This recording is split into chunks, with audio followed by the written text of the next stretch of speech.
നിലമ്പൂരിലെ LDF കൺവെൻഷനിൽ PV അൻവറിനെ കടന്നാക്രമിച്ചും വികസന നേട്ടങ്ങൾ നിരത്തിയും മുഖ്യമന്ത്രി പിണറായി വിജയൻ. ഉപതെരഞ്ഞെടുപ്പിന് വഴിയൊരുക്കിയത് അൻവറിന്റെ വഞ്ചനയെന്ന് മുഖ്യമന്ത്രി തുറന്നടിച്ചു.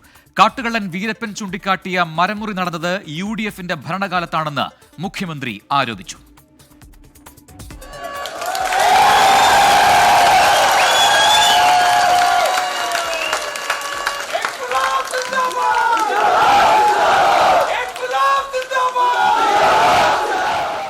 LDFന്റെ മണ്ഡലം കൺവെൻഷൻ ഉദ്ഘാടനം ചെയ്തുകൊണ്ടാണ് മുഖ്യമന്ത്രി പ്രചാരണ പരിപാടികൾ തുടങ്ങിയത്. സർക്കാരിന്റെ വികസന നേട്ടങ്ങൾ വിശദീകരിച്ച മുഖ്യമന്ത്രി തുടർഭരണത്തിന്റെ ആവശ്യകത ഊന്നിപ്പറഞ്ഞു. UDFനെ കാര്യമായി വിമർശിച്ച മുഖ്യമന്ത്രി അവരുടെ ഭരണകാലത്തെ അഴിമതി ചൂണ്ടിക്കാണിക്കാൻ കാട്ടുകള്ളൻ വീരപ്പന്റെ അഭിമുഖത്തിലെ പരാമർശം ഉദ്ധരിച്ചു. വീരപ്പൻ ജീവിച്ചിരിക്കുന്ന കാലത്ത് ഒരു പത്രക്കാരൻ, മാധ്യമപ്രവർത്തകൻ വീരപ്പനെ കാട്ടിൽ പോയി കണ്ടൊരു വാർത്ത കേട്ടിരുന്നു. ഒരു മന്ത്രി തന്നെ മരം മുറിക്കുന്നത് നേതൃത്വം കൊടുക്കുകയാണല്ലോ. എന്താ നിങ്ങൾ അത് റിപ്പോർട്ട് ചെയ്യാത്തത് എന്ന് വീരപ്പൻ ചോദിച്ചു എന്നാണ്.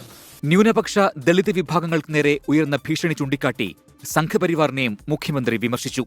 ഏറ്റവും വലിയ വഞ്ചനയാണ് ഈ തെരഞ്ഞെടുപ്പിന് കാരണം എന്ന് വിമർശിച്ച മുഖ്യമന്ത്രി വാരിയംകുന്നിനെ ചതിയിലൂടെ ഒറ്റിക്കൊടുത്ത ചരിത്ര സന്ദർഭം ഓർമ്മിപ്പിച്ചു. അൻവറിനെ പരോക്ഷമായി കുറ്റപ്പെടുത്തി. ഐതിഹാസികമായ പോരാട്ടത്തിന് നേതൃത്വം കൊടുത്തവരുടെ മണ്ണാണിത്. അതോടൊപ്പം തന്നെ വാരിയംകുന്നത്തിനെ പിടികൂടാൻ ഉപകരണമായി പ്രവർത്തിച്ച ചതി കാണിച്ചയാളുടെ മണ്ണും കൂടിയാണിത്. ഇപ്പൊ നമ്മളും ഒരു ചതിക്കിരയായാണ് ഇത്തരമൊരു തെരഞ്ഞെടുപ്പ് നേരിടേണ്ടി വന്നിട്ടുള്ളത്.